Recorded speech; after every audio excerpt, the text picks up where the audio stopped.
अस्सलाम वालेकुम friends, I am doctor Nazia और आप सबका वेलकम है मेरे चैनल पे। तो आज मैं आपसे के साथ डिस्कस करूँगी कि होम्योपैथिकली हम डायबिटीज़ को कैसे मैनेज करें, डायबिटिक पेशेंट्स को क्या ट्रीटमेंट दें। तो इससे पहले वीडियो में मैंने आपको बताया था बेसिक मैनेजमेंट और डायबिटीज़ की डिटेल्स बताई थी एक ब्रीफली। तो वो आप लोगों ने पसंद की वो video, thank you so much. तो आज मैं आपको होम्योपैथिक से रिलेटेड बताती हूँ क्या क्या ट्रीटमेंट उसको दिया जाता है, कौन सी रेमेडीज़ है और वो कैसे एक्ट करती हैं और उसकी क्या डोजेज है। तो सबसे पहले मैं आपको ये बता देती हूँ कि आप कोई भी पैथी से ट्रीटमेंट लीजिए, लेकिन आप हमेशा डॉक्टर के टच में रहें। जो आपका हेल्थ स्टेटस है वो डॉक्टर से शेयर करते रहें, ताकि आपका पता चलता रहे कि आपका मतलब रिस्पॉन्स रेमेडीज़ का क्या चल रहा है आपकी बॉडी पे, अच्छा है या नहीं है। एक तो पोटेंसी डिक्रीज़ करना है दवाओं की कि ज़्यादा बढ़ाना है, वो डॉक्टर्स मतलब चेकअप करता रहे। तो ये रहता है। और दूसरी चीज़ ये है कि जो मैं आपको सबसे पहले जिस रेमेडी के बारे में बताऊंगी वो है सिजीजियम जैम्बोलिनम, जो कि बहुत ही अच्छी बेस्ट एक्टिंग रेमेडी है और बहुत क्विक एक्टिंग रेमेडी है। मतलब कि डायबिटीज़ पेशेंट में बहुत मेजरली मैंने तो अपनी क्लिनिक प्रैक्टिस में ये मेडिसिन प्रिस्क्राइब की पेशेंट को, बहुत अच्छा, बहुत पॉजिटिव रिस्पांस मिला। मतलब 10-15 साल तक तो आपकी शुगर बिल्कुल कंट्रोल में रहेगी अगर आप बिल्कुल डॉक्टर की एडवाइस के हिसाब से ये मेडिसिन ले रहे हैं।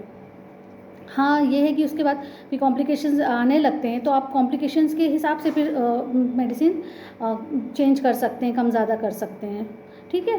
तो ये मेडिसिन जो सिजीजियम जैम्बोलिनम है, ये प्रिपेयर करते हैं ब्लैक प्लम से, जो कि काला जामुन कहते हैं, उससे ये दवा बनती है। तो बहुत अच्छी रेमेडी है जो आपको ब्लड ग्लूकोज भी और यूरिन में जो ग्लूकोज है उसको भी कंट्रोल करती है। तो इसमें मतलब पेशेंट के अंदर अगर आपको ये सिम्टम है, जैसे बहुत ज़्यादा इंक्रीज्ड यूरिनेशन, इंक्रीज थर्स्ट और इंक्रीज्ड एपेटाइट नज़र आ रहा है, तो आप ये रेमेडी प्रिस्क्राइब कर सकते हैं। उसके बाद अगर पेशेंट के अंदर गैस्ट्रिक डिस्टर्बेंस है, यानी कि डाइजेशन से रिलेटेड डिस्टर्बेंसेस है, बहुत हार्ट बर्न है, एसिडिटी है, इनडाइजेशन है, डायरिया है, कॉन्स्टिपेशन है, तो इस तरह के डाइजेस्टिव सिम्टम्स अगर दिख रहे हैं तो ये रेमेडी सिजीजियम बहुत अच्छा एक्शन इसका है इसमें। दूसरी चीज़ आती है स्किन अल्सर्स। स्किन के रिलेटेड अल्सर्स हो गए हैं डायबिटीज़ की वजह से, अगर आप पेशेंट के स्किन पे नज़र आ रहे हैं तो आप ये प्रिस्क्राइब करिए, तो इसका बहुत अच्छा एक्शन है इस पर। अल्सर्स को बहुत जल्दी हील करती है। वीकनेस है पेशेंट में तो भी आप ये प्रिस्क्राइब करिए डायबिटिक पेशेंट को। अगर वीक बहुत ज़्यादा हो गया है तो ये रेमेडी बूस्ट करती है आपकी इम्यूनिटी, जिसके वजह से आपका वीकनेस कम हो जाएगी और आप हेल्थ की तरफ जाएगा पेशेंट। तो ये बहुत अच्छा रिस्पांस इसका है, बहुत अच्छी रेमेडी है, कंट्रोल करती है बहुत ही क्विकली शुगर को। तो आप ये प्रिस्क्राइब करें। तो इसका डोजेज ये है, आपको ये मदर टिंचर में देना है पेशेंट को। तो इसका डोसेज ये है कि 15 drops in half a glass of water 3 times a day और 1 आवर बिफोर मील्स। तो ये इसका डोजेज है बेसिक। अब ये है कि अब आपकी कैसी शुगर है, क्या है, और वो उस हिसाब से मैनेज करता है, वो फिजिशियन आपको बताएगा कि आपको कैसे क्या करना है। ठीक है। अब ये अब हम अपनी सेकेंड रेमेडी की तरफ आते हैं, वो है फॉस्फोरिक एसिड। तो फॉस्फोरिक एसिड जो रेमेडी है ये बेसिकली जब इंडिकेट होती है जब आपकी बॉडी का नर्वस सिस्टम अफेक्ट हो चुका है शुगर के वजह से। तो नर्वस सिस्टम अफेक्ट अगर हो गया है तो यानी कि आपके अंदर कुछ ऐसे सिम्टम्स आएंगे जो नर्व से रिलेटेड हैं, जैसे कि हेडेक होगा पेशेंट को, कन्फ्यूजन है, मेमोरी लॉस हो सकता है, नमनेस हैंड्स और फीट का दिखा रहा है पेशेंट। तो ये सब इंडिकेशन में आप उसको फॉस्फोरिक एसिड प्रिस्क्राइब कर सकते हैं। और इसके अलावा अगर पेशेंट को बहुत ज़्यादा ये हो गया है, फ्रीक्वेंसी है यूरिनेशन की बहुत ज़्यादा फ्रीक्वेंसी हो चुकी है और स्पेशली एट नाइट, तो आप फॉस्फोरिक एसिड प्रिस्क्राइब करें तो ये कंट्रोल करेगा, क्योंकि ये नर्व्स को का इफ़ेक्ट करता है नर्वस सिस्टम पे आपके। तो इस वजह से ये चीज़ है। दूसरी चीज़ आपका इरेक्टाइल डिसफंक्शन अगर है, प्री मैच्योर इजैकुलेशन है, तो उसमें ये काफ़ी इफ़ेक्टिव है। और आपका जो ये कंट्रोल करता है किडनी का जो फंक्शंस है उसको वो मैनेज करता है, उसको मेंटेन करता है। फिर फॉस्फोरिक एसिड का एक पिक्यूलियर सिम्टम ये भी है, हेयर लॉस के लिए दिया जाता है। डायबिटिक पेशेंट में आमतौर से देखा जाता है कि हेयर लॉस होने लगता है तो हेयर लॉस के लिए बहुत अच्छा इसका रिस्पॉन्स है, इस पर आप दे सकते हैं। तो ये सारे मतलब इम्पॉर्टेंट फीचर्स हैं फॉस्फोरिक एसिड के जो हम प्रिस्क्राइब कर सकते हैं। तो फॉस्फोरिक एसिड इस पोटेंसी में आपको देना है 30 CH में देना है, 5 drops half a glass water में 1 hour before meals 3 times a day. Okay, तो फॉस्फोरिक एसिड का ये डोजेज आपको फॉलो करना है। नेक्स्ट रेमेडी की तरफ आते हैं। नेक्स्ट रेमेडी हमारी है नाट्रियम फॉस 3x। तो नाट्रियम फॉस एक बायोकेमिक मेडिसिन है, बहुत अच्छी एक्टिंग मेडिसिन है और ये टैबलेट फॉर्म में होती है। तो इसका बहुत पॉजिटिव इफेक्ट है ग्लूकोज लेवल्स को कंट्रोल करने में। तो ये मेन इंडिकेशन तब होती है जब डाइजेस्टिव ट्रबल्स है पेशेंट को, मतलब डाइजेशन से ही मेनली रिलेटेड ट्रबल्स है, यानी कि वॉमिटिंग है, हार्टबर्न है, एसिडिटी है, इनडाइजेशन है, खाना डाइजेस्ट नहीं हो रहा है और छोटे फ्लेक्स में वो वॉमिट हो जा रहा है, या फिर बहुत ज़्यादा आपको डायरिया हो रहा है या कॉन्स्टिपेशन है। तो इस तरह की चीज़ों में आप ये एडवाइस कर सकते हैं नाट्रियम फॉस 3x। और इसका एक बहुत पिक्यूलियर फीचर है जो मैं आपको बताती हूँ, जो आप पेशेंट को देख के समझ जाएंगे कि इसको नाट्रियम फॉस 3x इंडिकेट करना चाहिए। तो वो पेशेंट में येलो कोटिंग रहेगी टंग पे, मतलब उसके टंग पे एक येलो कोटिंग है जो कि बहुत पिक्यूलियर इस रेमेडी का फीचर है। तो इसको आप प्रिस्क्राइब करें। तो इसका डोजेज ये है कि 4 टैबलेट्स लेना है 4 times a day for adults और 2 टैबलेट्स लेना है twice a day for children.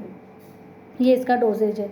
इसके बाद हम आते हैं एक और बहुत अच्छी 2-3 रेमेडी मैंने आपको बता दी, चौथी मैं बताती हूँ, ये है एब्रोमा ऑगस्टा।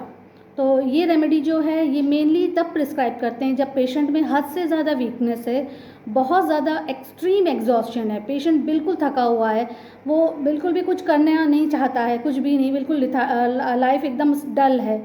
तो इसमें आप एडवाइस करिए, इम्यूनिटी बूस्ट करेगा। और दूसरा इसका मेन फीचर एक और ये भी पेशेंट का रहेगा कि वो ड्राइनेस है, extreme dryness if of all the mucous membrane, सारे म्यूकस मेम्ब्रेन ड्राई रहेंगे। तो चाहे वो आइज़ हो, नोज़ हो, माउथ हो, सब में ड्राइनेस रहेगा, इतना हद तक इतना ज़्यादा रहेगा कि बिल्कुल वो पेशेंट को थर्स्ट एक्सट्रीम हो जाएगी, इतनी ज़्यादा थर्स्ट रहेगी, वो बिल्कुल सेटिस्फाई ही नहीं होगा कितना भी पानी पिया। तो वो पेशेंट को आप एब्रोमा ऑगस्टा एडवाइस करें। फिर एक पेक्यूलर फीचर इसका ये भी है कि स्लीपलेसनेस है पेशेंट में, नींद नहीं आ रही है, कितना भी ये है कि चल रहा है सब कुछ ठीक है लेकिन नींद नहीं आ रही है, तो एब्रोमा ऑगस्टा आप प्रिस्क्राइब करें। मदर टिंचर में दी जाती है तो इसका बहुत अच्छा रिस्पॉन्स है। इसको मदर टिंचर में देना है 5 drops half an hour before meals और हाफ ग्लास ऑफ वाटर में 3 टाइम्स अ डे। ओके, ये देना है। और दूसरी एक रेमेडी मैं आपको ये बताती हूँ कि अर्जेंटम मेटालिकम नाम की एक रेमेडी है। अर्जेंटम मेटालिकम 30 CH पोटेंसी में देना है।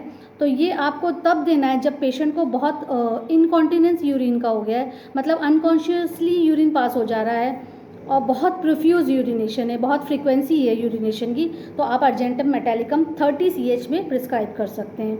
नेक्स्ट रेमेडी आती है यूरेनियम नाइट्रिकम। ये भी बहुत अच्छी रेमेडी है, दिया जा सकता है, लेकिन ये रेमेडी जो है वो बिल्कुल भी बहुत क्विकली ये बीपी और शुगर दोनों को लो करती है। तो ये आप बिना सुपरविजन के अपने से ना लें ये रेमेडी। तो ये बात है। दूसरी चीज़ आती है कुछ रेमेडीज़ जैसे चामोमिला और हाइपेरिकम, 2 रेमेडीज़ ये हैं जो अगर आपकी स्किन अफेक्टेड हो गई है बहुत ज़्यादा, यानी कि अल्सर्स और गैंग्रीन हो गया है, गैंग्रीन मतलब वो एरिया में ब्लड सप्लाई लॉस हो जाता है, वो सेल्स डेड हो जाती है और नर्व्स वहाँ की डेड हो जाती हैं, तो वो हम बल्कि वो आगे चल के एक्सरसाइज भी करना पड़ जाता है। लेकिन शुरुआत में आप उसको होम्योपैथिकली ट्रीट कर सकते हैं, तो वो करना नहीं पड़ेगा। यानी कि चामोमिला एक मेडिसिन है, एक हाइपेरिकम, ये दोनों स्पेशली इंडिकेटेड है नर्व्स जब इफेक्ट होती है जिसके वजह से स्किन अल्सर्स और गैंग्रीन होती है। तो इस तरह से है। और इसके अलावा भी कुछ कॉम्बिनेशंस ऐसे हैं, मतलब कि ड्रग्स जैसे कुछ अच्छी जो कंपनीज़ हैं उन्होंने बताई है कुछ रेमेडीज़ ऐसी, कुछ कॉम्बिनेशंस ऐसे बताए हुए हैं जो डायबिटीज़ में बहुत अच्छे एक्शन है, मैंने भी यूज़ किया अपनी प्रैक्टिस में।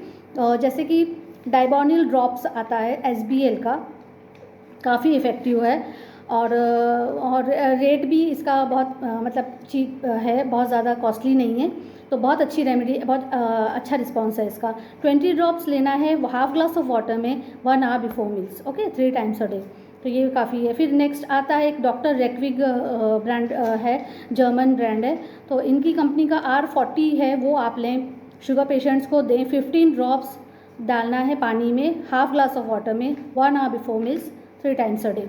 तो इस तरह के कुछ कॉम्बिनेशंस भी हैं जो आप दे सकते हैं, जो काफ़ी इफ़ेक्टिव हैं कंट्रोल करने के लिए ब्लड शुगर लेवल्स। तो ये बात है कि होम्योपैथी काफ़ी हेल्प करता है, बहुत अच्छा एक्शन है, बहुत अच्छा रिस्पॉन्स है। प्रॉपर मेडिसिन आप प्रॉपर पोटेंसी और डोजेज के साथ लें तो आपका ब्लड शुगर कंट्रोल रहेगा। लेकिन एक चीज़ ये है कि अगर आप एलोपैथिक मेडिसिन पे हैं तो आप बिल्कुल अचानक से वो बंद करके होम्योपैथिक की तरफ शिफ्ट ना हो। ये मैं आपको बिल्कुल मतलब ये अच्छे से बता रही हूँ ये चीज़ कि ध्यान दें इस बात पे कि आपको अपने से बंद नहीं करनी है, अनलेस एंड अनटिल कि आप किसी डॉक्टर के सुपरविजन में उसे बंद करें। आपको हमेशा अगर होम्योपैथी मेडिसिन स्टार्ट करनी है शुगर के लिए तो आप एलोपैथिक मेडिसिन जो ले रहे हैं ऑलरेडी उसके साथ ही आपको शुरू करनी है। उसके बाद जब आपका कुछ दिनों के बाद जब आप देखते हैं कि आपका शुगर लेवल्स कंट्रोल रह रहा है, तब फिर आपको जो एलोपैथिक मेडिसिन है उसके डोजेस कम करने हैं, टेपर करने हैं।